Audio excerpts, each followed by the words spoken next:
अभी हम निकला था नहीं पटना खाती, तो अभी हमें सब पैकिंग वगैरह हो गई बा और हम भी रेडी हो गई बने। अभी सुबह के 6 बजे तक तब अब निकल तनी सन हमने के भी घर से। तो बोला चाहते बाबू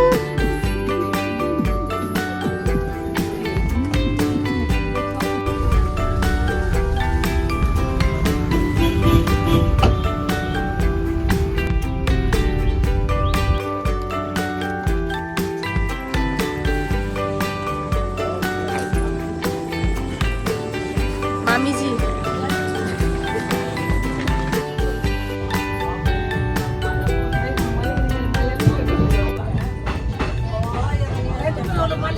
अभी ट्रेन में बैठला बाद बहुत ज़्यादा गर्मी लागत रहुए। तब तक हम देखा था निशन के एक जगह स्टेशन पे ट्रेन रुकल बा कम से कम 20 मिनट खातिर। तो हमने के सोचे थोड़ा बाहर आके निकल कर थोड़ा पीठ उठ सीधा कर ली सन।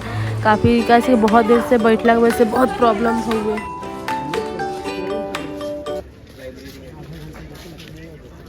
बाहर निकलने के बाद इतना अच्छा लागत रहे नो, कैसे कि ट्रेन जब भी रुकत रहे इतना गर्मी होत रहे कि हालत ख़राब हो जात रहे।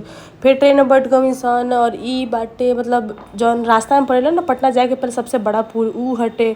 और जहाँ फिर से ट्रेन एक जगह और निकल रहे हैं, आई थिंक एकरा के कौन दीघा स्टेशन आई थिंक बोला जाला। तब तक हम को उतर गई सन। हम कलकत्ता ना पटना के स्टेशन में पहुँच गई सन। बाहर गाड़ी के वेट करते रही सन। फिर गाड़ी आउए गाड़ी पहुँच से बैठवी सन और हमने के ना पता रहे इतना दूर बा रास्ता में पहाड़ वहाड़ सब पड़त रहे, सब देखते जाते रही सन।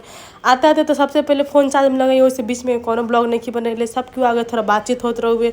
हम सबसे पहले नहा लेवी, नहा वहा के अपने फ्रेश